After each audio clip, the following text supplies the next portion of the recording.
In late August of 1988, the parents of a 4-year-old girl named Marikona received a strange package. Inside the box was a fine powder that looked like flour or ash. There were also photos of the clothes their daughter had been wearing on the day she went missing, a few small teeth, and a note containing just 5 chilling words: Mari, bones, burn, check, proof. The sender was essentially saying, "These are her bones. If you want, check them and prove it." The most terrifying part was that this was not the only family to receive such a horrifying box. Other parents who had lost their children got similar packages. Parents who still held on to hope, believing their kids might be alive somewhere, were instead met with these gruesome gifts. In a way, it was the killer's signature. These little girls never made it back home. They had become the victims of a man who would later be known around the world as the otaku killer, Tsutomu Miyazaki. Today, I'm going to tell you about one of the most horrifying and notorious serial killers in Japan's history, Tsutomu Miyazaki. He was a real-life monster who acted out his twisted fantasies in the real world. His crimes involved stalking, kidnapping, necrophilia, cannibalism, vampirism, and the murder of children, all between the ages of 4 and 7. Yes, today we're talking about another deranged mind. So go ahead and turn on the cosmic mode in your mind, because nothing in the universe will disturb you while you watch this story. Tsutomu was born on August 21, 1962, in the outskirts of Tokyo. His family owned a small local newspaper and was respected in the community. Even his ancestors had served on the city council. But he was born prematurely and with a severe physical deformity. The joints in his hands were fused together, and his wrists wouldn't bend. Because of this, kids at school constantly mocked him, and he tried to hide his hands whenever possible. His parents were always busy with work and rarely spent time at home. They didn't pay much attention to him. Even though he had 2 older sisters, they were cold and distant, never building a warm relationship with him. The only person who showed him real affection was his grandfather. He spent time with Tsutomu, took care of him, and bonded with him in a way no one else did. In Japanese culture, family secrets are usually kept hidden. That's why not much is known about what the home environment was truly like.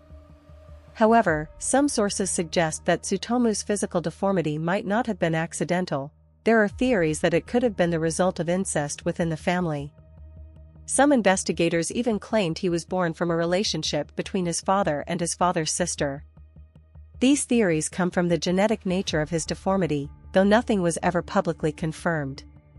If such a secret had come out, it would have destroyed the family's reputation, so many believe it was intentionally covered up. At school, Tsutomu started out as an excellent student. His parents expected only the best from him, and he worked hard to meet those expectations. But as time passed, his grades suddenly dropped. Eventually, he lost interest in studying altogether. He graduated with average grades, ranking 40th out of 56 students in his class. He had originally planned to attend Meiji University to study English and become a teacher. But because of his low grades, he failed to get in and instead enrolled in a local college, studying photo technology. During that time, he became obsessed with comics and anime. His room was filled with manga, most of which were pornographic. He behaved strangely at college and often acted inappropriately. For example, he once hid in bushes to secretly photograph girls practicing tennis. Another incident happened when he was caught peeking at his sister while she was showering. When she confronted him angrily, Tsutomu attacked her. Reports simply say he attacked her, but the exact details, whether he hit her or pushed her, were never clarified. He also lashed out at his mother on another occasion. Slowly, something dark began to grow inside him. And this boy would eventually become the otaku killer, the man who terrified all of Japan. One day, he got into a major argument with his mother again. She scolded him about the mess in his room and said, "I'm sick of all these videotapes. Devote yourself to something else, do something useful." Not long after that, Tsutomu completely detached himself from the family and moved into a small house near Tokyo, where he lived alone. According to experts in criminal psychology, every serial killer has a breaking point, a moment of intense emotional shock that pushes them toward violence. Miyazaki was no exception. He had a moment like this too. When Tsutomu turned 25, the person closest to him, his grandfather, passed away. This man was the only one who had ever shown him affection, the only one who paid attention to him. Following Japanese tradition, his grandfather's body was cremated. But after the ceremony, Tsutomu took some of his grandfather's ashes, put them in his mouth, and swallowed them. Later, he explained that he did this to keep his grandfather's spirit inside himself. Not long after that, on August 22, 1988, just one day after Tsutomu's birthday, a 4-year-old girl named Marikona disappeared. She had been playing at her friend's house but never returned home.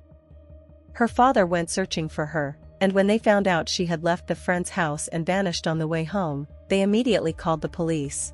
In Japan, children are extremely independent, even elementary school kids ride the subway or buses alone.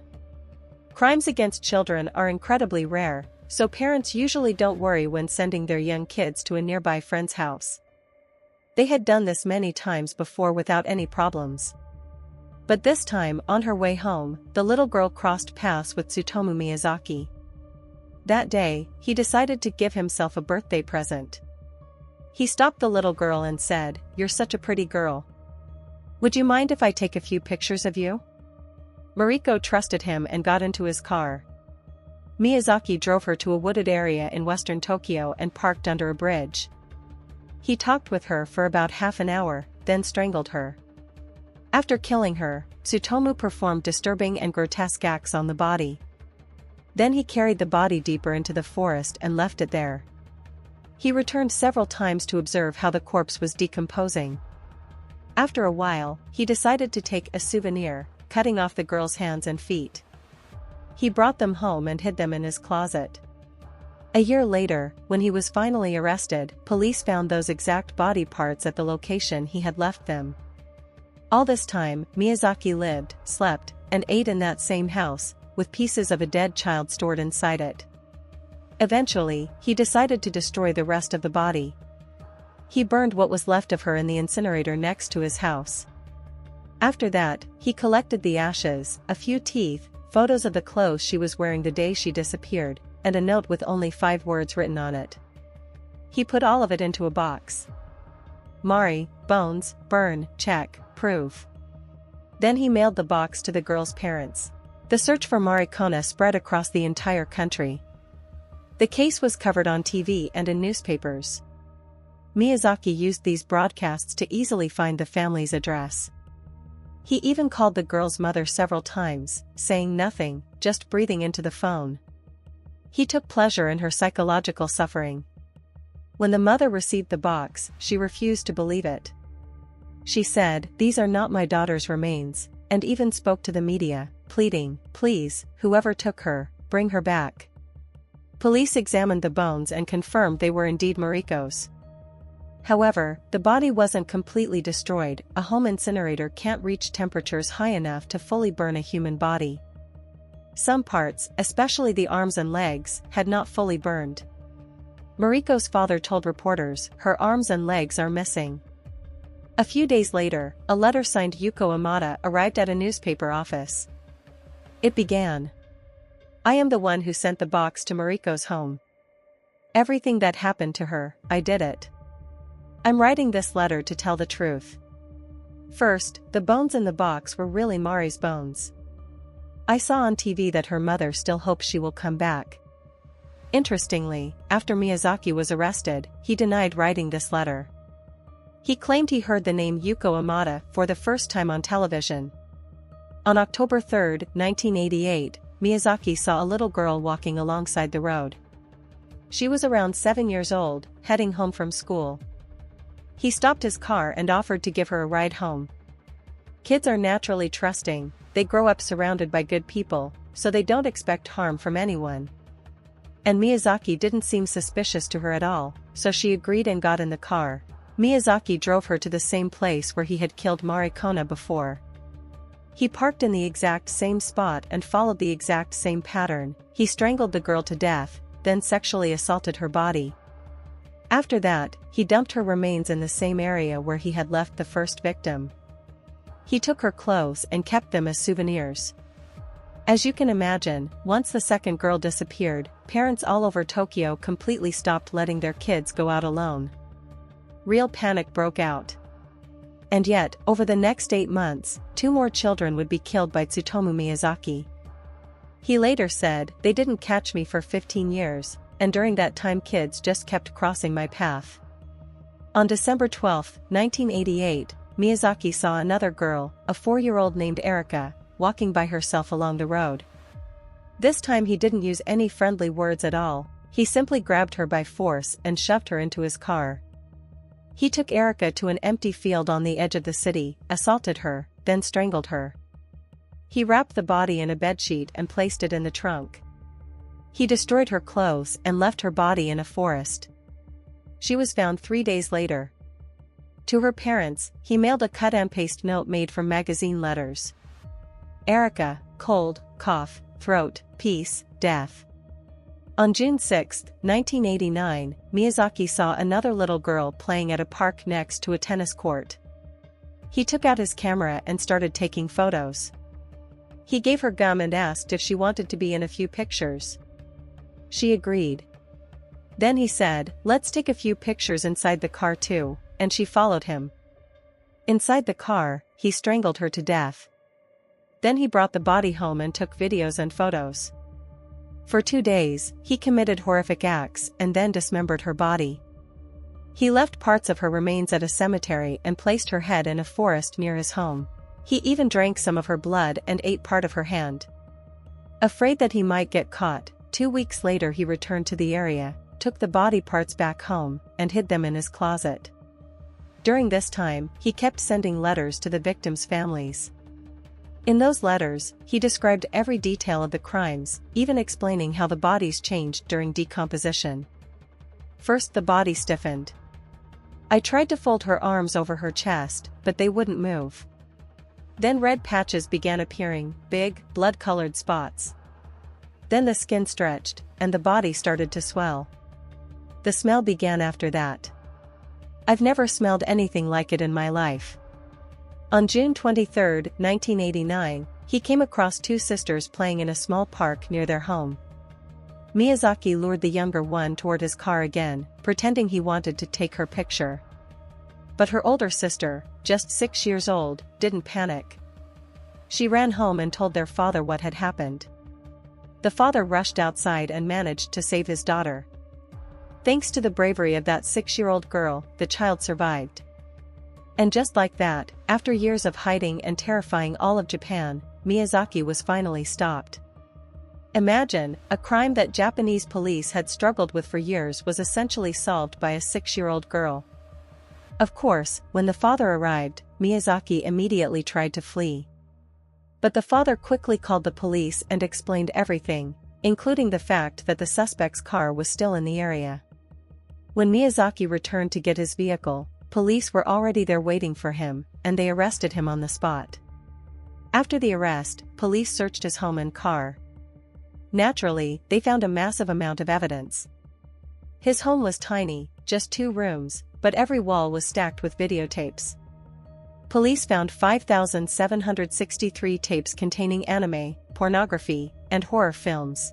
But the most horrifying part was this: among the tapes were photos and videos of his actual victims. Inside his closet, police found the mummified remains of his first victim, Mariko Nozaki, as well as the skull and bones of his last victim, Ayaka Nomoto. They also found clothing belonging to other victims. In total, Tsutomu Miyazaki murdered 4 children. From the moment he was arrested to the start of his trial, he behaved extremely calm, almost indifferent. When his photos were shown in the media, all of Japan exploded with shock. Because he was an anime fan, the media started calling him the otaku killer. After that, public attitudes toward otakus, anime, and horror-related content became negative for years. Many people believed that it was exactly these kinds of interests that had turned Miyazaki into a maniac. TV programs started popping up, and different experts claimed that young people were getting lost in the world of fantasy. They kept saying, an entire generation is in danger. Miyazaki's family also faced heavy criticism. His father even refused to pay for his son's lawyer. And in 1994, unable to withstand the pressure from society, he took his own life. The trial began on March 13, 1992. During the investigation, Miyazaki claimed that some sort of rat man had ordered him to commit these crimes. He even drew a picture of himself looking like a rat during questioning. The process took 7 years because the court needed to determine Miyazaki's exact mental state. In Japan, if a person is found to have a serious mental illness, they can be exempt from punishment or receive a reduced sentence. 3 independent psychiatric teams examined him. One group said he had schizophrenia. Another said he had multiple personality disorder. And the third partially agreed with the previous conclusions. However, they all agreed on one thing: Miyazaki could clearly distinguish right from wrong. He understood that his actions were illegal, and he was aware of his responsibility. When he was asked about his claims regarding the rat man, he said, "I was just the spectator, he was the one committing the crimes." But specialists dismissed this completely. In the end, the court ruled that he was mentally competent. On April 14, 1997, the sentence was announced: the death penalty. Miyazaki filed 2 appeals, but on June 28, 2001, the High Court upheld the verdict. On January 17, 2006, Japan's Supreme Court also confirmed the death sentence. Justice Minister Kunio Hatoyama signed the execution order. Tsutomu Miyazaki was executed by hanging on June 17, 2008. I think the parents of those little children might have hoped that his death would bring them relief, but that kind of pain stays for a lifetime. This topic is heavy, for me too, but these videos are made to raise awareness and maybe give a bit of adrenaline. I love you all. Take care of yourselves. For now, goodbye.